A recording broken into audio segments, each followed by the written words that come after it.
Once again, good evening, ladies and gentlemen. Thanks for watching POV Pool. This is the final match of the 17th annual Jay Swanson Memorial Tournament about to get started. It'll be Dennis Orcollo versus Jayson Shaw, race to 11. Want to thank OBQs, Kamui Tips, GoPlayPool.com, Virtual Pool 4, Q2U.com, Max Eberly's Pro Pool Academy.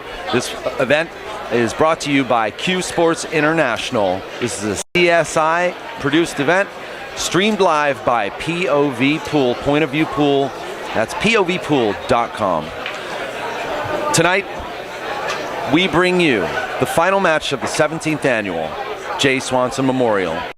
Our commentators tonight will be Jay Helfert and the legendary Billiy Incardona. So without further ado, it gives me great pleasure to introduce Billiy Incardona and Jay Helfert to the commentary booth. Thank you very much. This is Daniel Busch. Have a great evening.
Yeah, okay.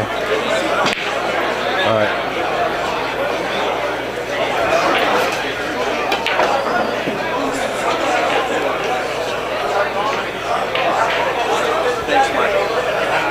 Hey, Billy, how you doing, buddy?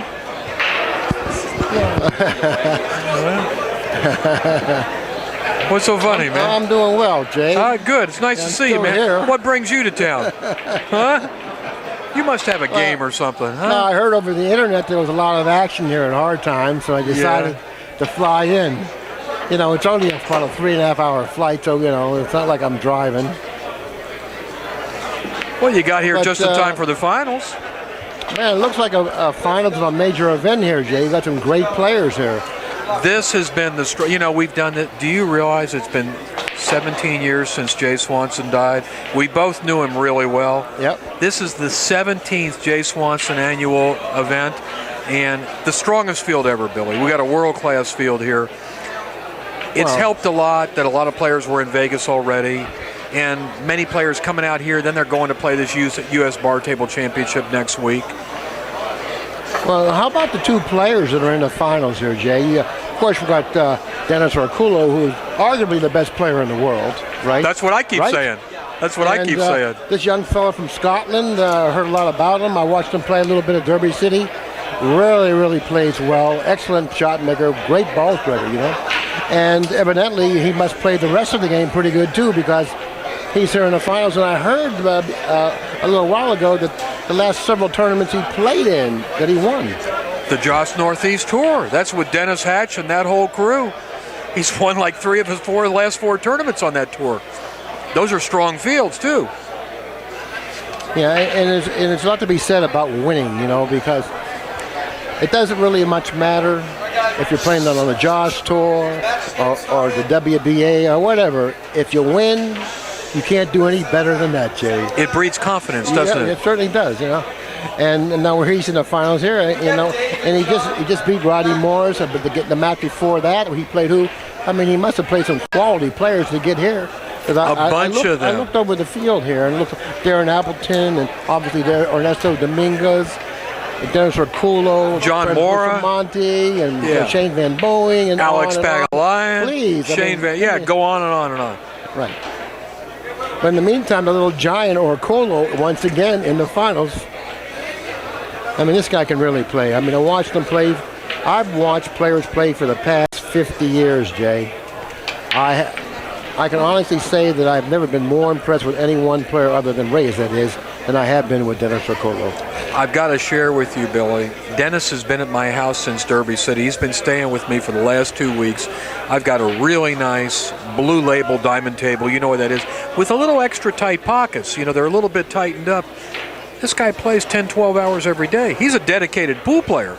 He may break the balls for 3 hours at a time. So he works hard on his game. Center pocket. And you know what? If you're going to be a champion, if you want to stay a champion, you got to stay in touch with the game. And that's what he's doing every day, 10, 12 hours a day. It's just a part of what he is. That's what it is. I mean, he played last night till about 10 o'clock at night. He comes to my house at 11 o'clock at night and hits balls till 2 o'clock in the morning. I said, Dennis, you got to play at 10 o'clock in the morning. He says, okay. And I think it's justifiably accurate to say he has a love affair with this game. Well, it's kind of typical of the Filipinos, Billy. They play from the time they're young kids. They'll play. Look at Efren. Look at Parika. Parika, here's Parika, 64 years old now, and he still loves to play pool. Well, that's what they've been doing all their lives, you know, and they have such a talent and the ability to play this game, and it's understandable how they can be so in love with it because of how well they play. Well, it's a different culture over there, Billy. You know, I've been there a lot of times, and over there, a pool player is admired. He's revered as a great athlete. As we watch Orcollo run out on 4-inch pockets, by the way, you know, it looks like it's like, you know, like a walk in the park. Well, this is as tough a table as they'll play on all year, right here. I mean, you look at these pockets, they look like snooker pockets. And you couldn't tell that by the way he's running out. Perfect position, every ball into the center of the pocket as that one went in. This guy's got tremendous focus and concentration, Billy. He knows about taking dead aim on every shot. You will not see him play a careless shot. I'm not saying he'll never miss a ball, but he does not play a careless shot. You know, and there's a lot to be said about playing solidly as opposed to playing spectacular.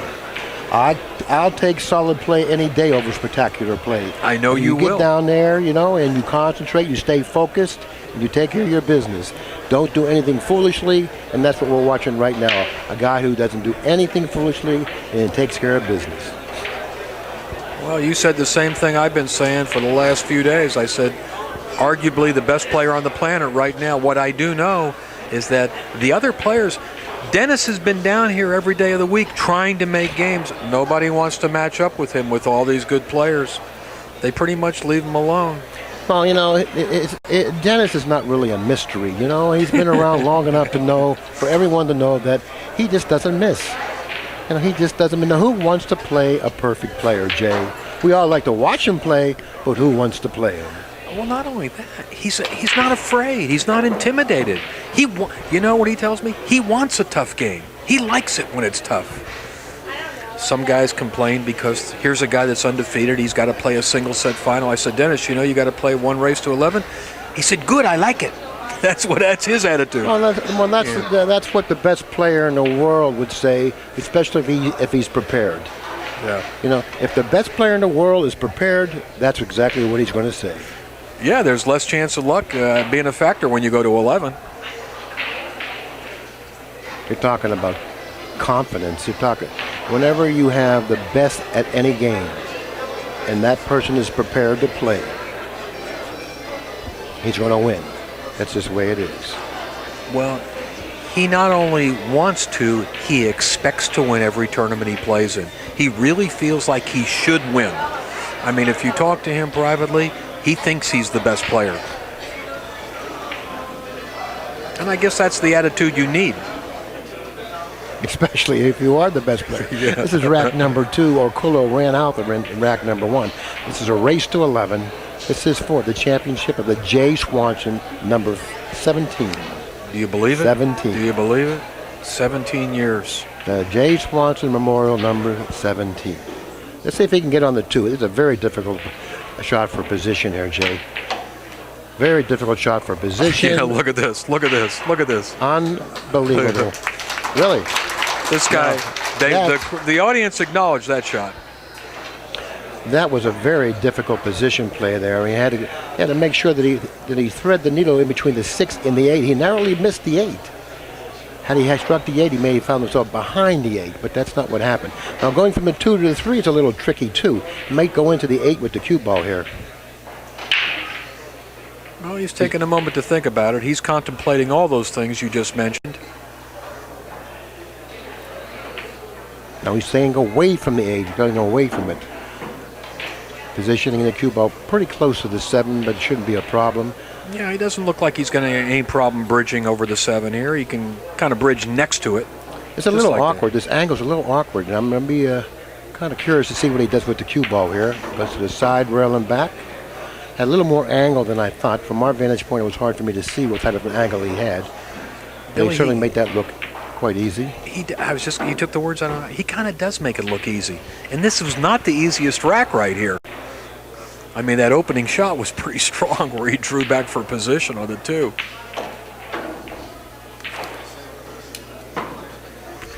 This is one of Pool's consummate professionals you're watching right now. Very fortunate to have this match on stream right now. Perfect angle on the 8. Looks like all he'll do now is drift up about 2 inches, play the 9 on the side. Rack number 2 looks like it's going to go to Orcollo, as rack number 1 did. And it does. He doesn't waste much time, does he? Yeah. Kind of takes care of business. Billy, I don't know if you're aware of it, but the big match tomorrow night, the one-pocket match between Scott Frost and Alex Pagulayan, this same crew here, POV Pool, is going to be streaming that one as well. And that's going to be very interesting. It's going to be played on obviously 4-inch pockets, which I think kind of favors Pagulayan because he's a better ball striker than Frost. Will it be this table here? It's going to be either one of these 2 tables. I'm not sure. These are the 2 toughest tables right here on the end. Right. And I do agree. I would rather play one pocket on a little tighter table, but I sure wouldn't want to play one pocket on a 4-inch pocket table.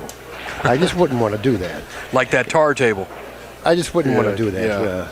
You know, it's kind of like, you know, if you beat somebody to the shot, you're going to have to perform after that to win. And the 4-inch pocket may preclude me or someone else that has pocketing skills like me to perform after I win the shot. So that's why if I'm going to win the shot, I want to shoot into a pocket I know I can run balls on. Well, there was a time where you probably would have been comfortable with it, but... yeah, but we can't go back there, Jay. This is the way it is today, you know? But I think Scott and Alex, they prefer a table like that. But, Billy, I expect that match to be a marathon. It could easily go into the second day. The question in my mind when I heard about that is, how late will they play in the morning before they take a break?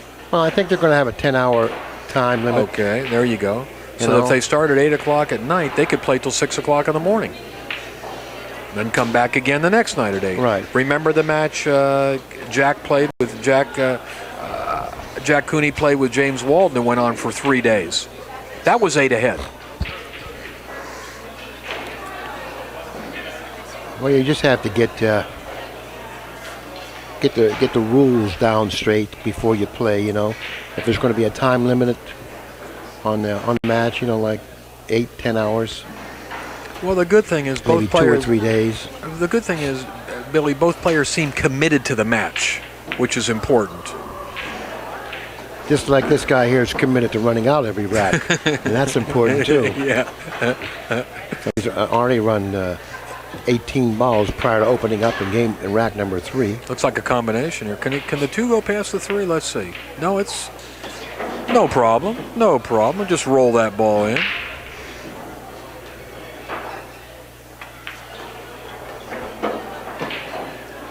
Yeah, he'll want to end up to the left of the 6 ball. Looking at the 6 ball the way he's looking at it, he wants to end up to the left of the 6 ball, closer to the middle table. Middle table is where he wants to end up here. See, that's where he wants to end up. He didn't get down far enough. He wanted to come down about another 3 or 4 inches. Now he may have to do something differently here for position for the 7. He may have to play the 7 in the corner. But the position of the 8 ball is in a very curious position beside the 9 here. He's going to be really accurate with his position here. I don't know if he got back far enough for that. He don't like this. This is something that is not going to play natural, Jay. Nothing natural about this. You may see him do some traveling with the cue ball here. You're going to take a look at that 8-9 combination now to see if that's available. Yeah, look at that. Look at that. He may end up playing that 8-9 combination because of the awkwardness of the angle he's left himself with on the 7 here. Or he could draw around it. Let's see what he does. He might draw around it. Very touchy shot here. He's going to play the combination. Well, he's the kind of player, Billy, he can improvise. If he gets a little bit out of line, he'll change his pattern. Here he's going for the combination. I like not the ball. Not an easy shot, Jay. But the balls are close together, which makes it good for him. I've seen a lot of combination missed on this table already when the balls are like a diamond apart. That makes it a very tough shot. When you shoot a combination on any table, forget about on a 4-inch pocket table, on any table, they're not easy shots. But when you shoot a combination on a table that has 4-inch pockets, you're asking for a problem. He was forced to shoot that combination. Fortunately, he went down. He got the right angle on it. Yeah. He's back at the table now in preparation to break the balls in rack number 4, running the first 3 consecutive racks on 4-inch pockets in the finals. He's making it look easy.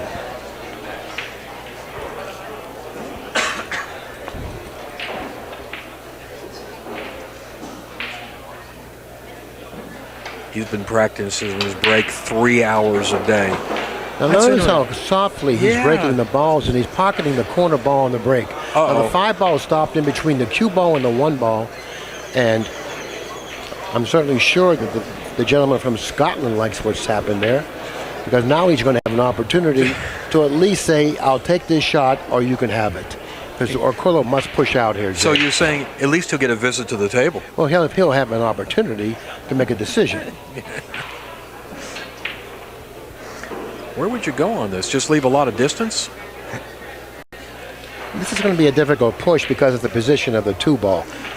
He wants to put that cue ball down there close to where he's standing at that part of the table.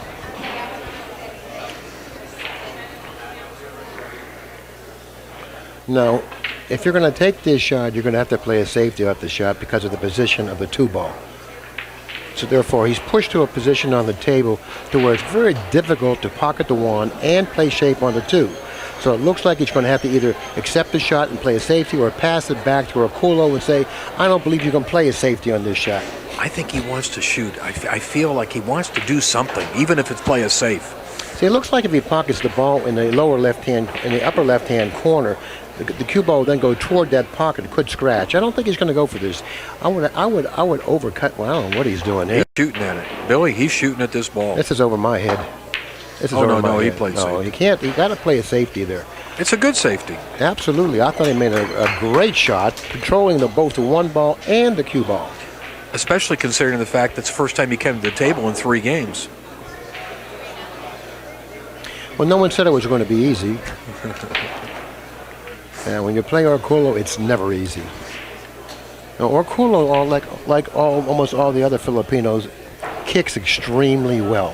Yes, he does. They don't just kick to hit the ball. They kick to hit a precise part of the ball. I want to hit. Well, I don't think he's going to like this. He's looking at going to the left side rail. Yeah, he's going to left side rail. This is very difficult. I wouldn't be surprised if he went around the 1 ball kicking over in this fashion. See, he can't go the other way because the 7's in the way. He's got to go this way.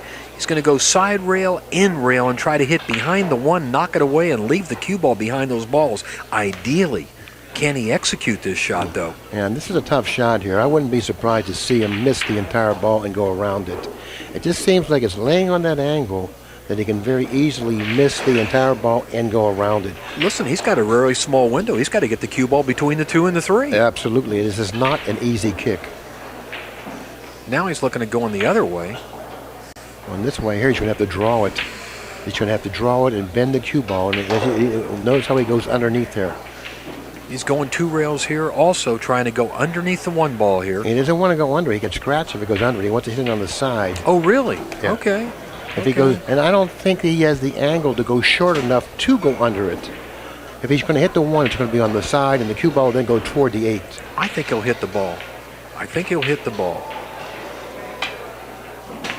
Well, he went under it, and I would have been the fear of going under it and then scratching. Right. Well, he almost did.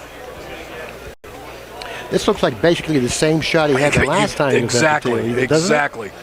And then he's going to shoot it the same way. Okay, let's see if you can do this again, he said. We just got a videotape replay. And it looked like it ended up just about in the same position. The crowd loves it. They all acknowledge the same thing we just saw.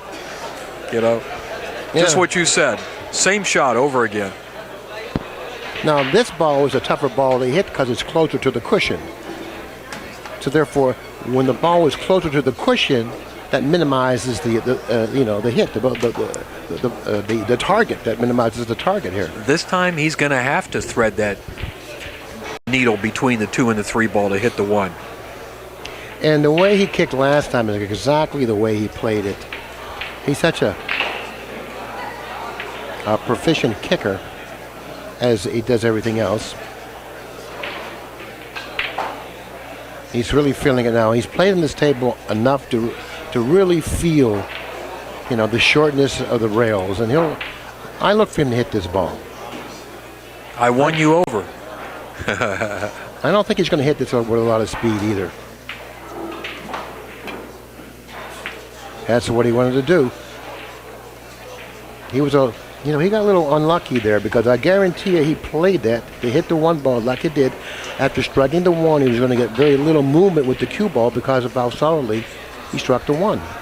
Yeah, he wanted the 1 to come above those balls and not run into him. Well, first opportunity for Jayson Shaw in this match. He's trailing 3-0, but he's got an open rack. He's got a good angle on the 2 ball. Very confident player. You can just tell how confident a player is by the way he walks around the table. He stays focused, keeps his eyes on the balls. Isn't distracted, doesn't look at the audience, doesn't look at anything else other than the balls on the table. Staying in total touch with the game. You notice the way when he's walking around the table, his eyes are glued on the balls on the table. Yeah, he's thinking about the next shot. Watch the cue ball. Watch it. Okay. He's all right. He's all right. Got a nice shot on the 8 straight angle. All we'll do now is stop for the 9.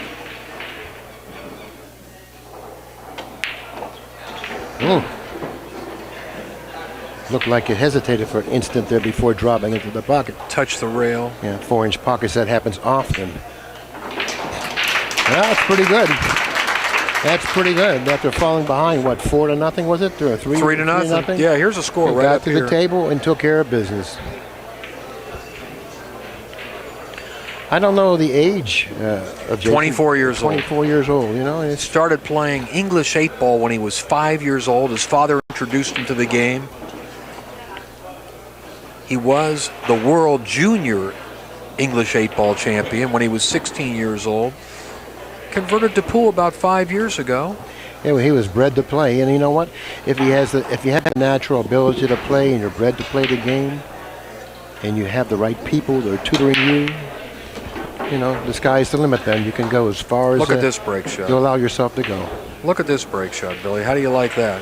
Now the 2 to 3. If the 3, I don't know, the 2 to 3 looks a little tricky here, Jay. Looks a little tricky here because of the. Yeah, he's got to be careful. He'd like to come above it, but he's got to be careful. Watch out for that 4 ball. So the 2 to 3 is the big shot in this rack. It looks like to me. He's going to have to really focus here, and he can't afford to get careless on this shot here. This is a tough shot, tough angle. I like the fact he's taking his time here. Well, He's telling you how difficult it is. Yeah, exactly. Very difficult. It is a very difficult situation. As it may not really appear that way, but it's very difficult. And see, I was telling you, is he going to roll it in or what? Look out! I don't look know. out! I don't see. That's how difficult it was. I think he got four-balled. He got four-balled there. That's how difficult it was. You see, he didn't have much of a margin for error with that shot.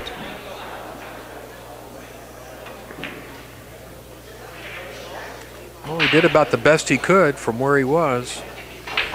He left Dennis some distance. Well, Orcollo's going to step to the table. He's going to be shooting a shot that carries a lot of distance into a 4-inch pocket with an off angle. This is not an easy shot. I don't know how it appears to him, but to me, this is not an easy shot. Well, it's not an easy shot to him either. You notice he's taking his time. But the good news is I think if he makes it, he has to have a shot at the 4. Well, I don't know. He's going to go toward that 9 with the cue ball.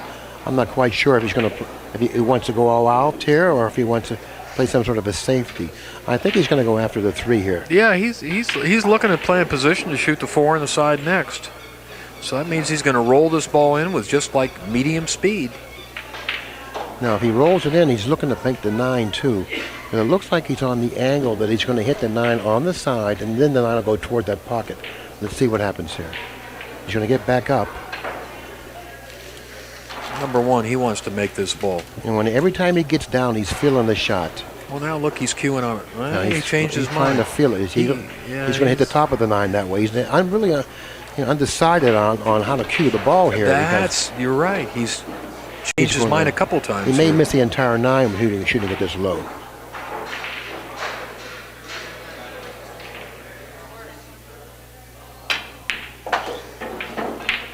See, he missed the entire 9. When he cued it that low, he said, well, I'm going to try to avoid contacting the 9. Did you like the way that 3 ball went in the pocket? That was a nice sound when it hits the center of the pocket. Yeah, I heard that center pocket sound, yeah. He's got a tough shot right here. Well, he's a lot closer to this ball than he was to the 3. So I would say that he is much more comfortable shooting this shot than he was shooting the 3. So with that understanding, I would think that this ball is going to go down as well. He's going to shoot up in this corner, past the 8 ball, draw the cue ball back for the 5. I think controlling the cue ball here is what he really wants to be concerned with. See, controlling the cue ball is what you really want to be concerned with. Well, a little bit fortunate there. You know, he kind of raised up a little bit on that shot. You know why he did that? Because he had to control the cue ball well on that shot. I didn't think the shot was that difficult, even though he's shooting it into a 4-inch pocket. I thought that shot played a lot more simple than the 3 ball did. But he had to hit the cue ball precisely to get to that rail and back. For the 5. I thought that somewhat took a little bit of concentration away from pocketing the ball. Well, we know he's human now. Tough safety here. He going to go behind a 5, maybe? Wanted to go behind the 5, wasn't able to get it short enough. I think Jayson can cut this ball in the side pocket. I don't know. He doesn't look like he likes it. Look at his body language tells me that he really doesn't like it in the side. If it is cuttable, it's not by much. It looks like it's a tough shot. See?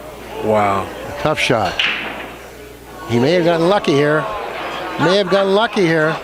He corner hooked him. Remember the famous corner hook of the Tropicana with Siegel and Monk? Huh? God, Billy, we go back a long ways. What an exciting match that was.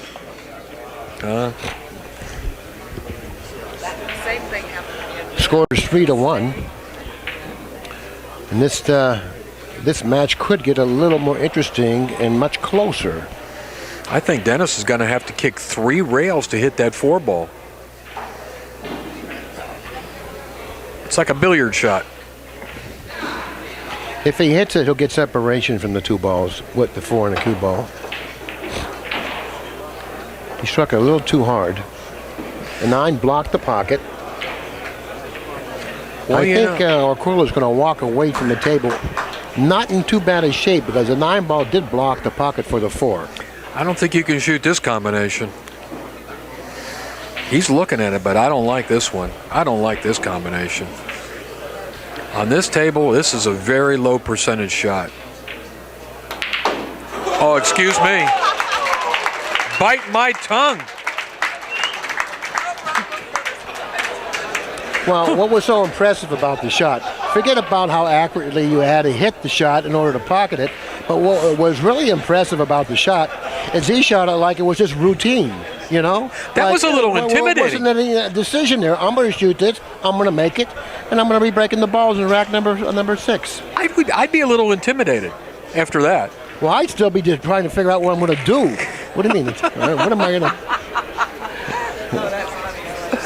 Oh, my God. Right. In other words, hey, what's the problem? No problem here, right? Hey, I see this shot. Yeah. Well, Billy, you and I both know how difficult that shot was. He doesn't know that. Well, of course. Not only was it a difficult shot, but it had that gratifying center pocket sound like the 3-ball Orcollo hit in the same rack. It just hit the center of the pocket and had that, center pocket sound. Boom, boom. The only difference is that one won the game. Ooh. And the corner hook. Good break. Watch out. No, this is going to be a very interesting shot coming up. 2-ball, the length of the table distance from the cue ball. 3-ball at the other end of the table, adjacent to the cue ball. Not only is he going to have to pocket the 2, but he's going to have to suck it back for the 3. I don't like his chances here, Jay. Well, I want you to know, this guy's capable of shooting this shot that you just said. He's capable of it.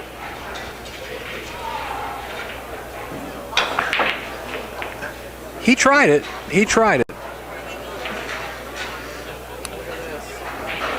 He really didn't hit it that bad. He missed it by just a hair. The problem with that type of a shot is that you're going to have to hit the cue ball extremely low to get it back. Any mishit on the cue ball will send that cue ball deflected in one way, and it'll really diminish the accuracy of the shot. That's what he was competing against, that deflection. He had to hit that cue ball perfectly to strike that 2-ball accurately enough to get it back up table for the 3. If he hadn't got that double kiss, that cue ball was coming back up table. But like you said, he did miss the 2-ball. That's because he mishit the cue ball, and he got deflection. Orcollo will go for the bank here and play safe for the 3. Yeah, I look for him to do that. He should hit the pocket somewhere. Maybe not make it, but he should hit the pocket.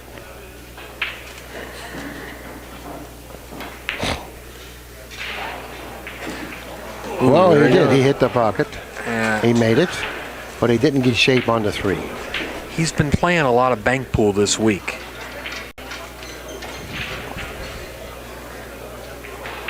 Now, he's going to make sure he gets a rail here, Jay. Yeah. This is a type of a shot where you want to hit the 3-ball not too hard, because you don't want to lose control of the 3-ball, but hard enough to get to a rail. But he wants to put the cue ball behind the 7. Okay, now he's looking to do something differently. See, he doesn't like the first shot I described because he may not get a rail. The 3-ball may hit the 4. So now let's see what he does here. He's going to just try to go 1 rail into the 7 with the cue ball. Watch. Straight down table. 1 rail into the 7 with the cue ball. Now he allowed the cue ball to get away from him. He lost his cue ball there. And he's given up a shot. He's really unhappy with the results there, Jay. I don't blame him. He certainly plays better than what we just saw. I mean, that was one of the weaker shots I've seen him shoot in this match. I'm not sure if Jayson can see enough of the 3-ball to cut it in. I think so. It's a little hard for us to tell from this angle. Yeah, it sure is. I'm assuming that he can, but of course that doesn't mean I'm right. Like from our vantage point, like you say, it's hard to determine whether he can make it or not. Well, when I see him leaning down, see, look what he's doing here. He's going to have to masse it.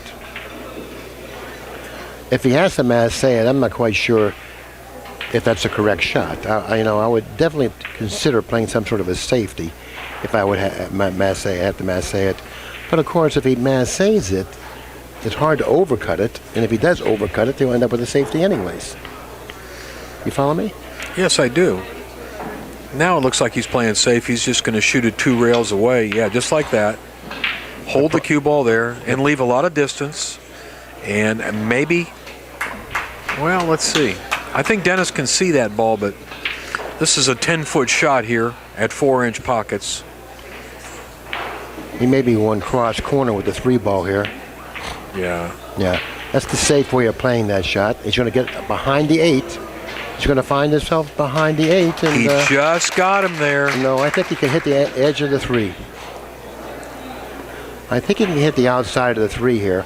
Now this ball, if he shoots to go directly into the 3, this ball has to be hit accurately. Because if he hits the 3-ball too thickly, he's going to get movement from the 3-ball, and he can't afford that to happen.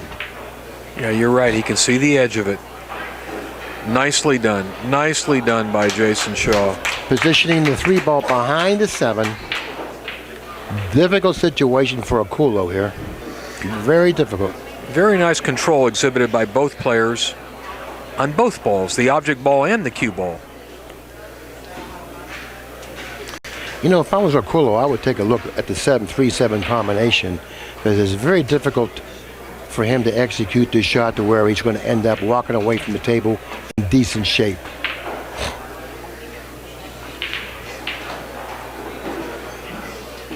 Well, he left a shot, but it's a very thin cut on the 3. He's got to turn the cue ball loose. But it looks like the cue ball will go up and down table, where if he can make the 3, he will have a shot at the 4. Yeah, it doesn't look like it's going to go awry here. It looks like it's going to go toward that 6, or possibly toward the 4. So it looks like it's laying on the angle to go in between the 4 and the 9 here, or possibly into the 4.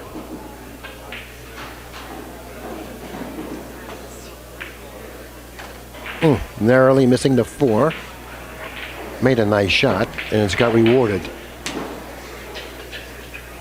Yeah, this is a shot that he shouldn't have any problem with.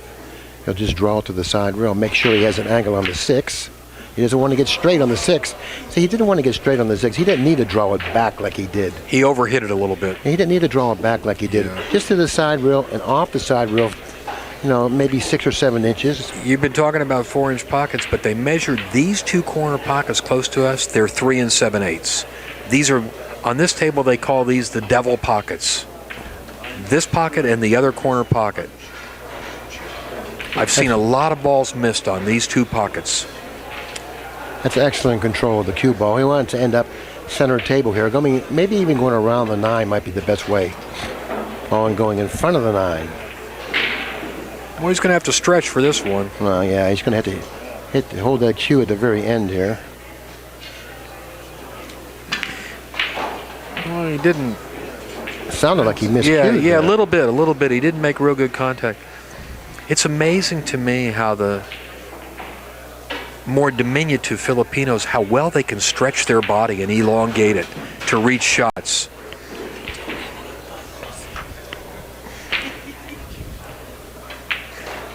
Barbara Lee says they don't have any bones. It's all cartilage. One thing all the really top players have in common, if you watch them play, is that the preciseness of the cue ball hit. If you notice when they stroke the ball, how their Q-tips go so closely to the cue ball, and when they finally come with that and deliver that final stroke, that's where the tip hits exactly where they're aiming when they're in preparation to shoot the shot. They hit exactly where they're aiming. Right, that on the cue ball. Right, on the cue exactly, ball. And exactly. it's so important to get a good hit on the cue ball to play upper echelon pool. I don't know what he's working on. Yeah, he did miscue a little bit, so he's roughing up his tip. Dennis is ahead 4-2. There he goes. He's going to mark the score up. This is a long match. This is a race to 11.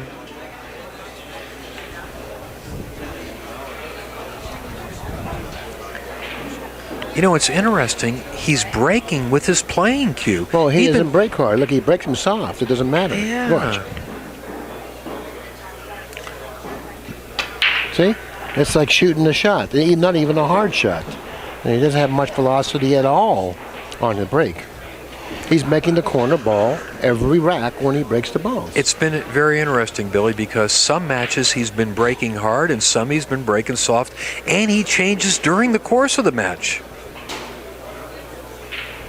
Well, the only reason he would change if he wasn't getting production off the break. So far, he's been very productive off the break. No need for him to change. Can he make this long shot at the 1? Very difficult shot.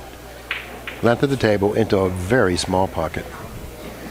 Well, if he does, he's going to have shape on the 2. Well, he hit that pure. Never touched a rail. Very Never touched a nicely rail. struck. Big shot coming up here, Jay, because of the position of the 4. He has to end up on top of the 3, which will send him toward the 4. Now, if he ends up short of that, he's going to go into the 9 possibly. Behind the back, another Filipino trait. He wants to go around it. He did. He did. Perfect position. These guys shoot. Yeah, go ahead. Let's take a look at the 6 and the 9. If at all possible, I would try to go into the 9 here and move it away from that 6, if he has the angle to do that. Because now playing from the 4, playing from the 4 to the 6 is not difficult. But if the 4 was positioned, say, or we'll say the 5 was up here. Right. I would have went into the 9, then played the 4, 5, and opened up that pocket for the 9 if I needed to. He's playing for a combination again. Well, he must like it. There's no reason for him to play for the combination unless he likes it. Obviously, he did. He likes it a lot more now. Oh, yeah. 5-2. 5-2.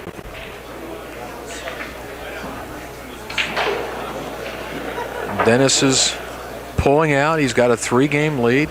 And it's not like Jayson Shaw has really done anything bad. Well, he did miss that 4. I thought he was in control of the table. Looked like he was getting back into the match. The score was 3-2 at that time. Okay, and it looked like is the score 5-2 now? It's 5-2. It was 3-2. It would have been 3-3. Good shot on the 4. Right. And like I said, he didn't need to draw back down table. He overhit the ball. All he needed to do was go to the side rail and back and maintain that nice angle on the 6. And now he's getting punished. Yeah, that's what happened.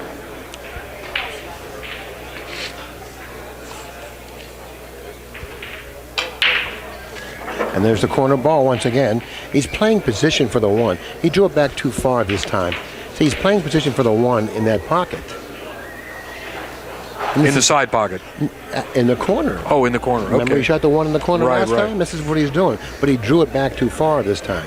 Well, it's a similar shot to the one he had last rack. No, the other shot was a little easier. This shot plays much more difficult because this shot he really has to hit the pocket pure. Because if he graces that point on the way down, he's going to miss it because he's going to have to hit this shot with more speed. Billy, I got to tell you something. I've been watching this guy play for 2 weeks. He's the favorite to make this shot. I'm not going to dispute that. Okay. I'm saying this shot plays more difficult. Oh, absolutely. Absolutely.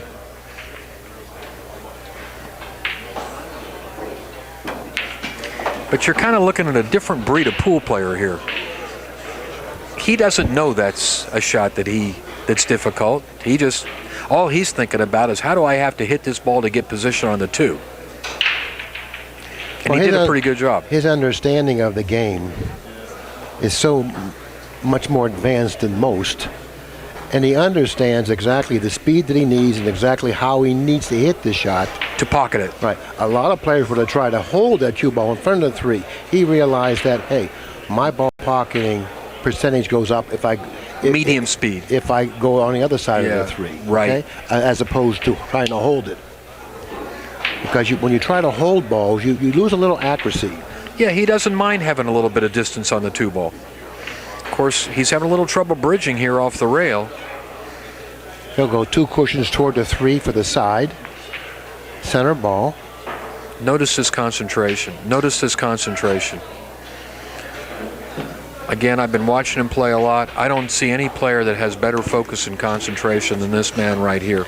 Now, he could run into a problem here. If he's got an awkward angle, if he follows it and he goes into the 7, he doesn't want to do that. So he may have to draw away from the 7. And shoot short rail position? He may have to draw to the side rail and back cross table. Okay.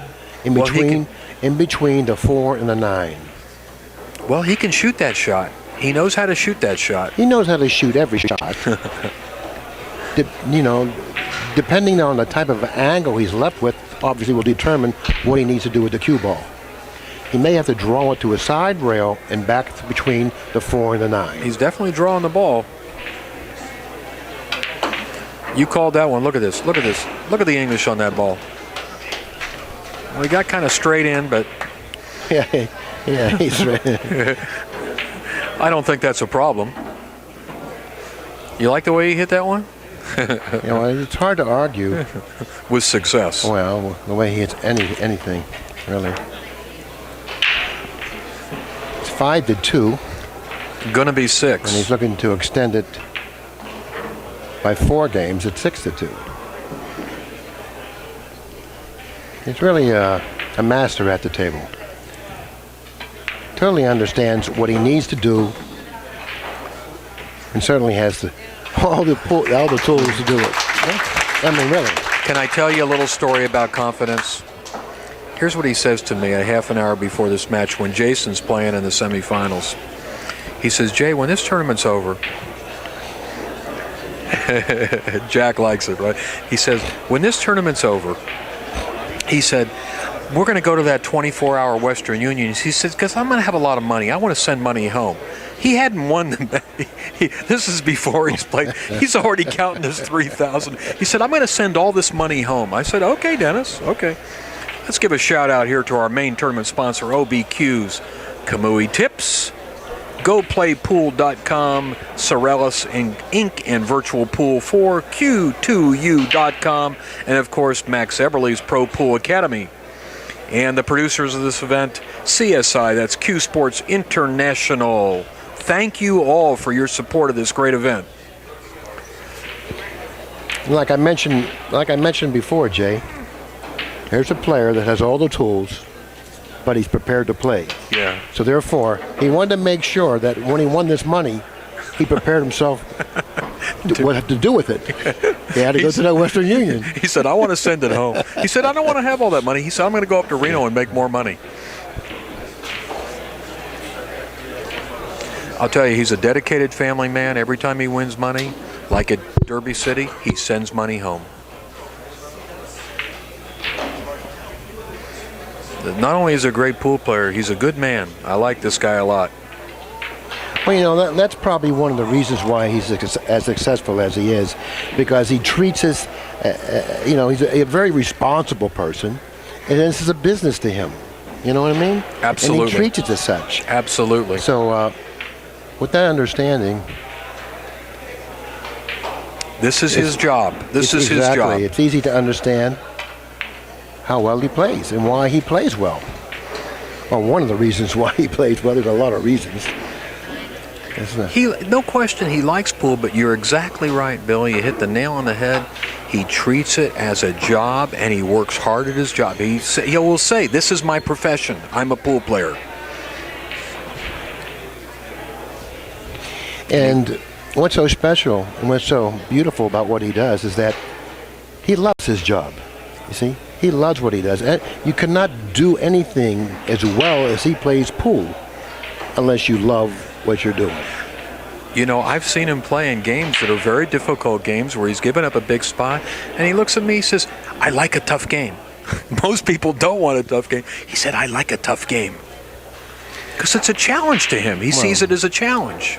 Well, he sees that all the dedication and all the time that he's put into something, how it pays off. Because when he has to perform, when it's that urgent to respond to the challenge, he's there. He can do it, and that's just confirmation that he's doing it right. Yeah, he's doing it. He's doing it right now, isn't he?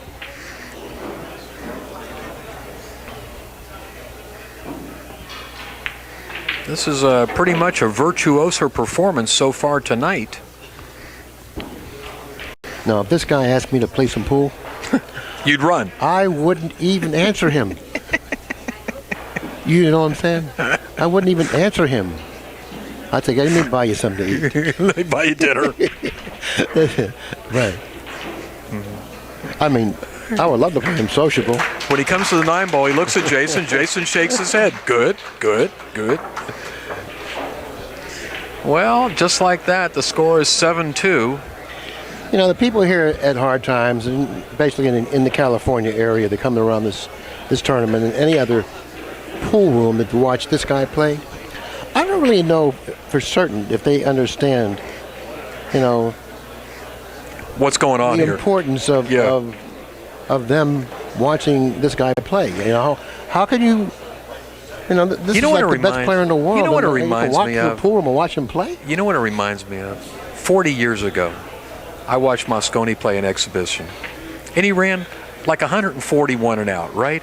And he never got out of line. He never had a hard shot. And after it was over, some lady said, he's not that good. He never had to shoot a hard shot. Yeah. She was not aware of how brilliantly he played. And like you said, I mean, look at this. This is best break shot of the match right here. Yeah, the crowd's murmuring right now. This is a knowledgeable crowd here, Billy. This is a knowledgeable crowd. They've been seeing great pool in this pool room for the last 23 years. Yeah, they know good pool when they see it. They really realize how special this is for them. Yeah. To be, to be in the hard times area to watch this regularly. Listen, we got 1,000 people online that are thrilled right now too.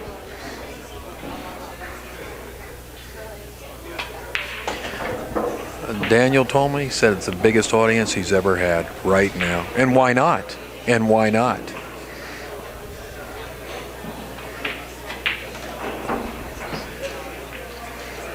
He comes up, he wants to get close to the ball. He doesn't want to shoot it from distance. Got a slight angle. Just jar that cue ball off the rail. Kind of like that. He plays the way we would all like to play. He actually plays the way he envisions it. Yeah. And that is very hard to do. Because we have our own vision of what we would like to do. The only problem is we can't do it.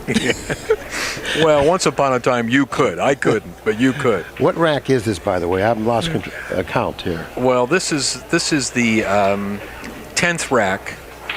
And it'll be 8-2? It will be 8-2 if this 9-ball goes down, and it did. Jayson Shaw is not shot. It's still open, isn't it? 24 hours, baby. 24 hours, and he knows it too. I'm telling you, he asked me before, when they were playing the semifinal match, he said, Jay, when this is over, I want to go to Western Union. I said, what for? He said, I want to have all that money. He said, I'm going to send that home. He said, I don't need this money. I didn't even mention to him. I said, Dennis, you still got another match to play.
Okay, I think he has a pretty good test right here, going from the 1 to the 2.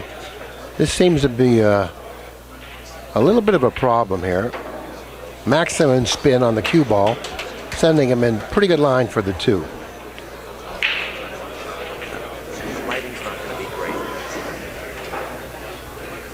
He certainly has all the shots.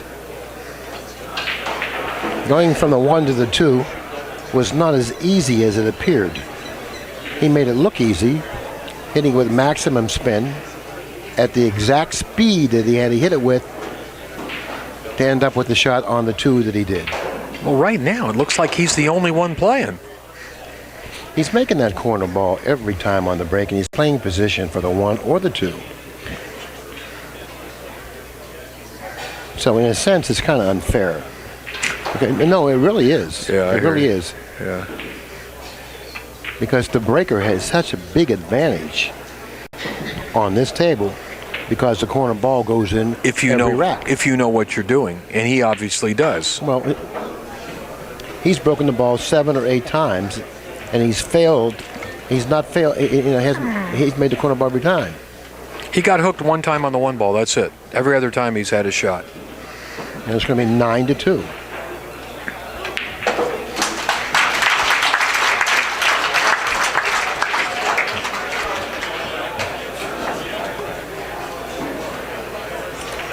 That's 5 racks. A little scary here. Now let's take a look where he racks to 2 because he's playing the 1 on the side as well. So he's going to want to rack to 2 to where the 2 comes back up table. Back ball. Okay? See? That's what he's doing, okay? Because he's breaking the ball softly enough to make the 8 in the corner. The 1 will go toward the side. If the 1 fails to go in the side, he'll have a shot on the 1. If the 1 goes in the side, he wants to make sure that the 2 rebounds off that back cushion and comes up table for a shot. Take a look watch the balls when they're broken.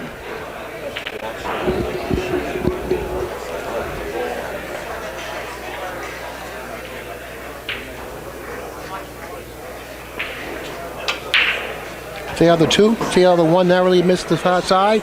He's going to either play shape on the 1 or the 2. See? The 2 in the side he's or got the 1. He's got shape on both balls. So he's racking them. He's pattern racking them, okay? Knowing where the balls are going. Not only is he getting rewarded with the corner ball, but he's able to play position off the break on either the 1 or the 2. He may not leave the table. He may run out the whole set. Well, he hasn't left the table in the last 20 minutes. You know? If you haven't done it. And in my opinion, it's not really fair.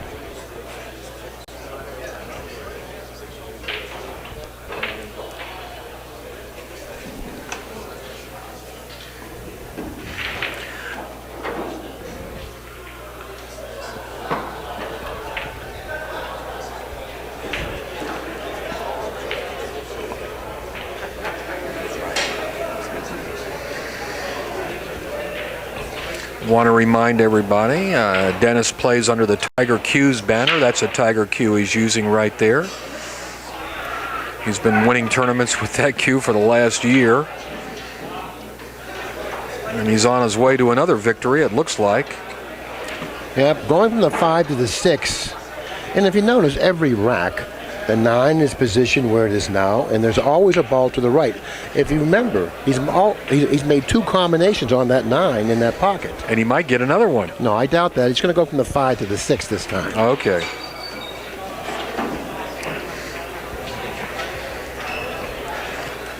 This is kind of like watching Mosconi run 150 balls. That's what it reminds me of. Well, one guy shooting. He seems like he's shooting the same pattern all the time.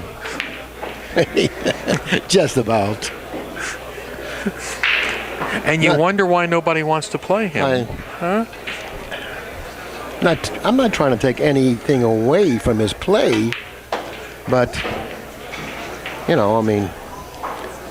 He knows what he's doing, doesn't he? Well, he certainly has everything under control, or at least it appears that way, doesn't he? Yeah. He's going to have to take a little longer shot on the 9 that he wanted to end up with. And this is not an easy shot. Do you think that's actually a problem for him? I don't. Well, the question now is, will Jayson Shaw even get to visit the table one more time? Well, he's not going to get to the table. I mean, I can see the handwriting on the wall. He's not going to get to the table. He's making that corner ball. He's playing shape for the 1 or the 2, and he's going to run out. I don't see anything playing out any differently here. Look what he's doing. He puts the 6 and 7 in front, 5 and 8. And the Here 2 comes and the in. 3-4. Here And comes the the 2 and 3-4. I mean, that's as pattern rack as there can be. But you know, Jayson Shaw never complained. The tournament director never said anything. And the crowd loves it. You know that. The crowd loves what they're seeing right now. I've often contended, Billy, these people that want to play alternate break 9 ball or alternate break 10 ball, the crowd loves to see people run racks. Well, I think they need to change a little bit about the design of the format here. Well, that's why they're playing 10 ball today in most major tournaments.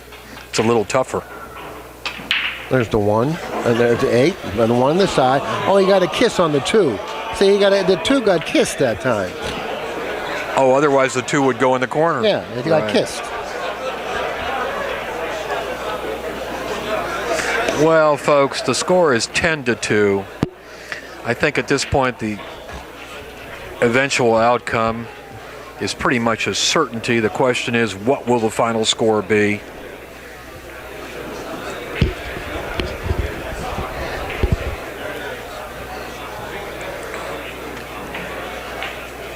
And now you're going to see the genius of a Dennis Orcollo.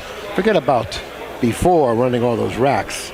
He's going to figure out a way to work himself out of this jam.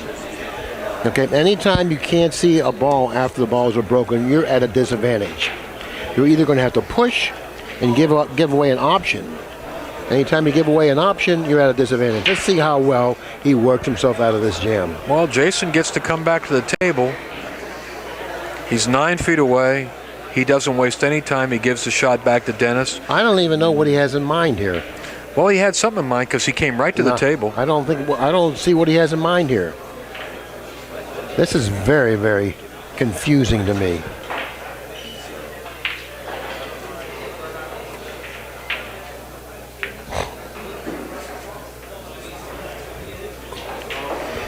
He gave up a shot. Yep. Anyway, it was a very, very difficult situation he put himself in by pushing to where he did. He wanted to hit it a little bit softer. Boy, what can Jayson do now? He sat on his butt for the last 6 games. Big shot coming up here. No guarantee to get on the floor here. Nicely executed. Nicely executed. Well, this kid's got no give up in him.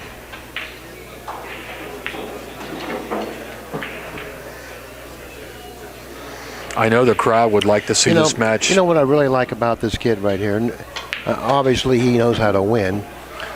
But I just like his demeanor. I love the way he's handled whatever's happened to him in this match. I was watching him in the chair chewing that gum, but totally not bothered at all. Yeah, nothing fazed him, did it? Nothing fazed him at all, right. And when he got to the table, he did what he had to do. A lot of players would have given up. They pound their stick and they throw their hands in the air. All that talk to negativity. themselves, Right. Showing you all those signs of negativism. And when he was just so composed while he was watching Dennis Orcollo, and when he got back to the table, he was able to run the rack. Exactly. If he was having negative thoughts, he might not have done it. Yeah. Even though the score is so lopsided at 10 games to 3. You can't take anything away from this guy right here. He has played well, through the entire tournament, and he's composed himself extremely well in this particular match. He hasn't given up. Let me tell you, he has not given up. He got a bad roll here. I don't think he can see enough of the 1 to make it. Yeah. Now, what do you think Earl Strickland would be saying right now? That'd be censored. X-rated. Well, yeah. X-rated. Right. Amazing. Well, he opted to push out, leave Dennis some distance on the 1. Dennis is thinking, do I want to challenge this guy, let him shoot this long shot? He may give it back to him.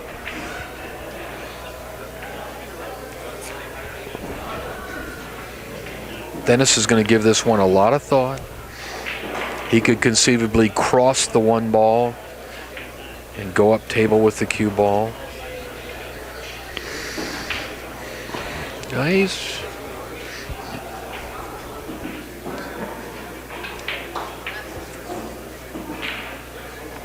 It looks like he's trying to spin behind the 9 here. Watch it. Spin behind the 9. See? Spin behind the 9. That's where he wants to end up.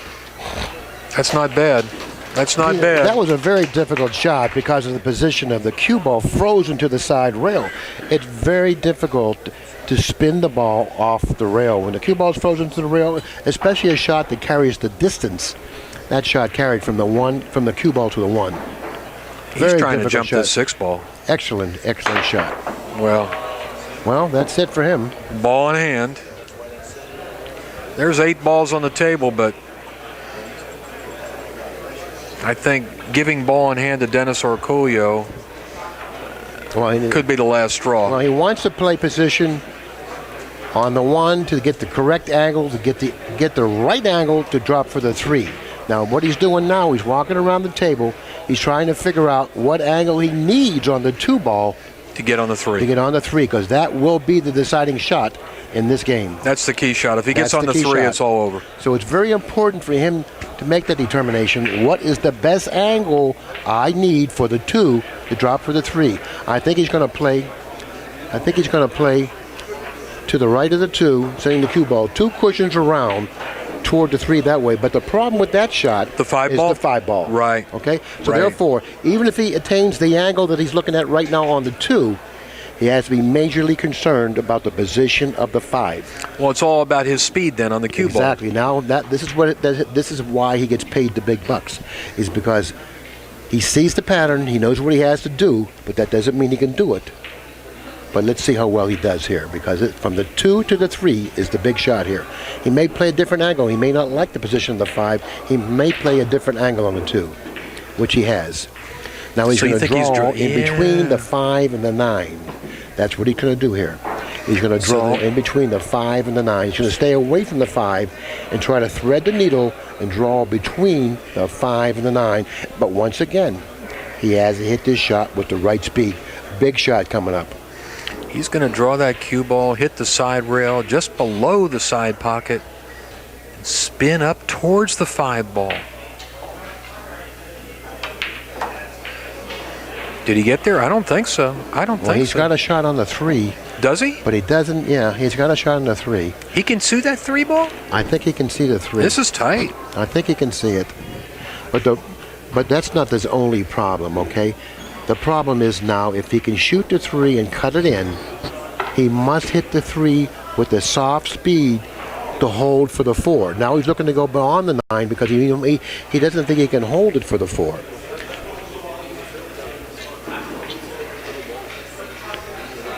He's stretching here pretty good.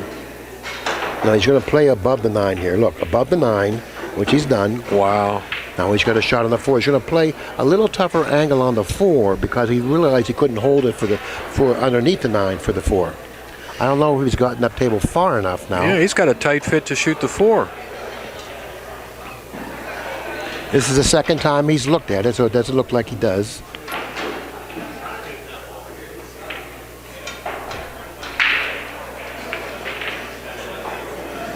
Boy, that's a beautiful safety there. That's a beautiful safety. Yeah, well, he fell short of the mark on the 4, but he hit that shot perfectly. Well, you never want. He has all the answers. Well, you never want to let your opponent back. He has all the answers. You don't want to let your opponent come back to the table if you don't have to. But if you have to, and you play a safety like this, that's not too bad. How would you like to be in this spot here, trailing 10-3? How would you like to be in this spot? Well, that's one way of looking at it, right?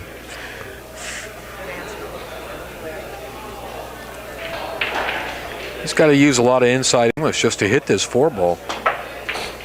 And boy, he made a nice hit. Beautiful hit. You know what? That hit maybe earned him another opportunity at the table.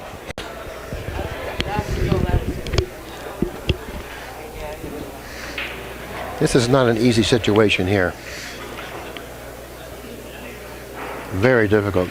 You know, what he could do here is he could hit the 4 ball thinly and try to go between the 5 and the 9 with the cue ball. No, he's going to go 1 rail with the 4. He wants to play his speed. Obviously, that shot played much more simple than my shot. And he wanted to put that 4 ball as close as possible to the end rail, and he did it.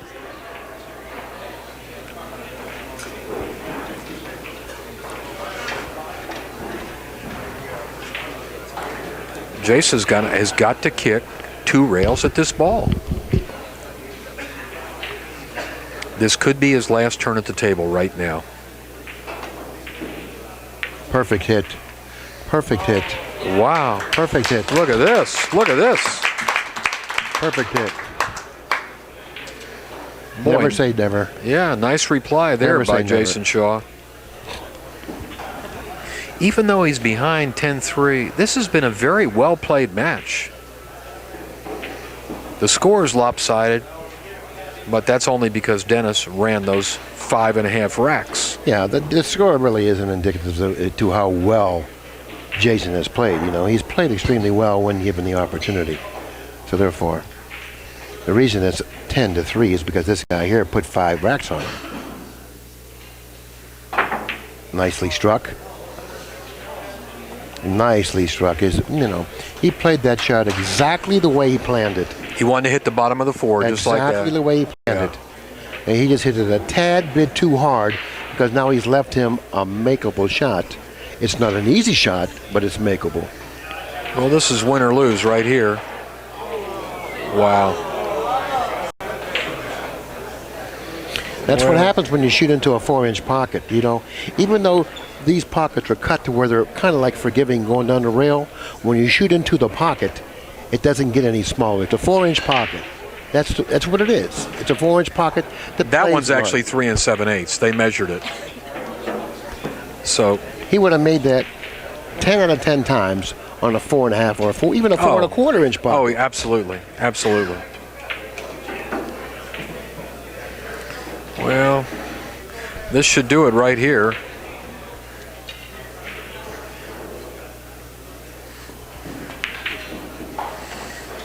Where's that Western Union, Jay? We'll be going there soon. Rack 'em up, Mr. Western Union. Great shooting, great tournament. The best player won.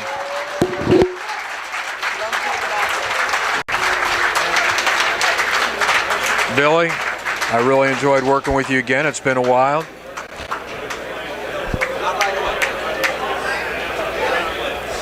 That was a pretty fast race to 11. It took about an hour, that's all.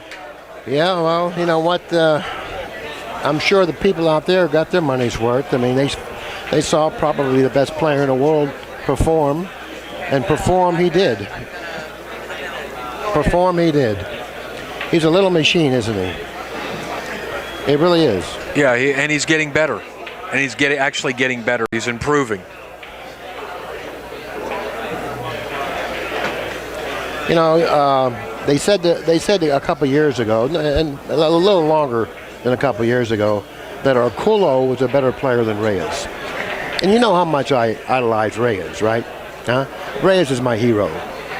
That's my man. He's everybody's hero. Yeah, he's my man. And I didn't want to believe that. I don't want to believe anybody is better than Reyes. And I really don't want to believe that, okay? But it's hard for me not to believe it after I watch this guy play. It's hard for me not to believe it. Well, I'm a believer.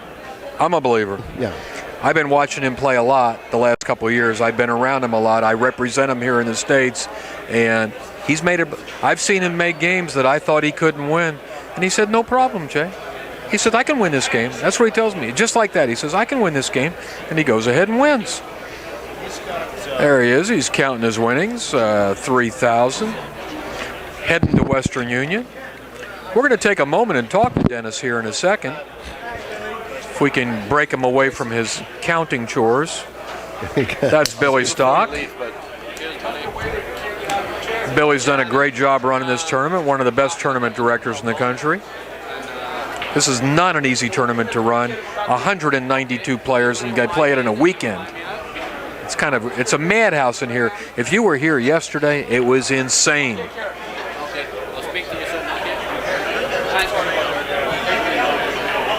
Everybody wants to congratulate Dennis. There's a huge Filipino throng here. There's probably 50 Filipinos here.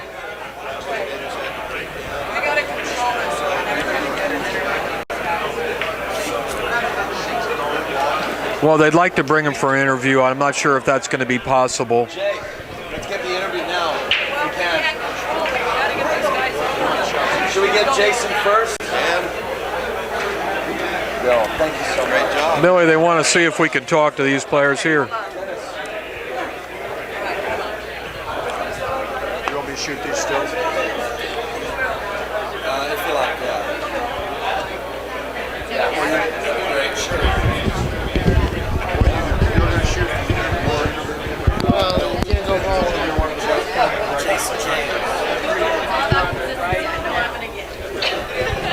Hey guys, I'm here with Dennis Orcollo and Jayson Shaw. Congratulations, Dennis. You played a great tournament.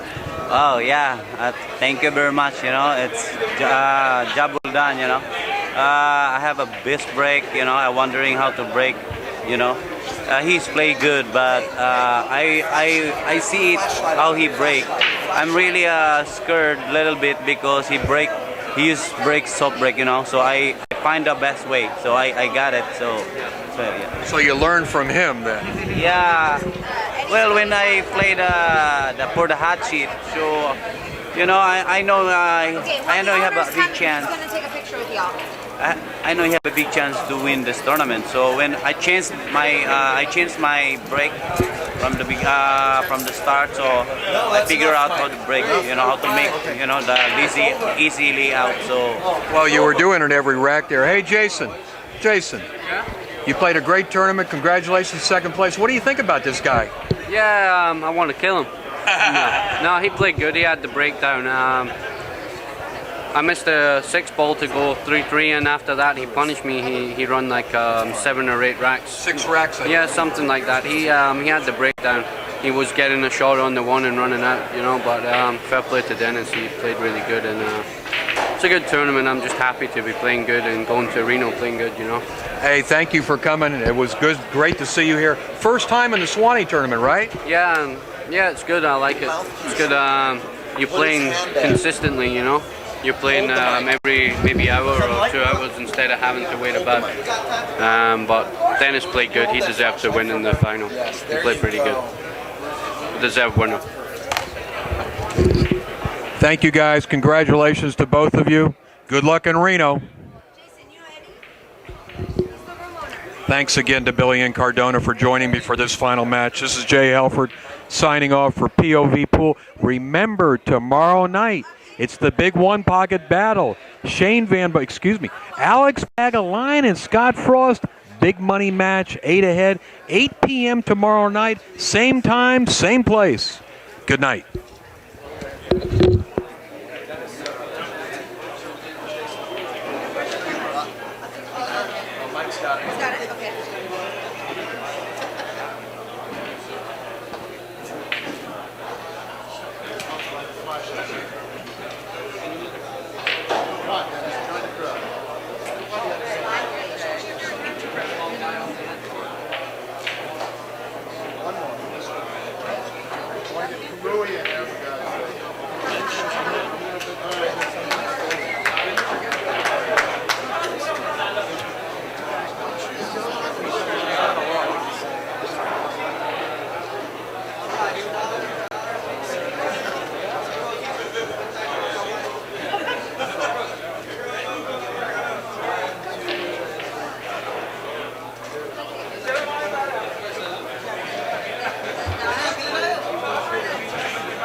All right, everybody, this has been the final match of the 17th annual Jay Swanson Memorial Tournament. I want to especially thank Billiy and Incardona for coming out at the last second to join Jay Helfert in the commentary booth for this really amazing match between Dennis and Jayson Shaw.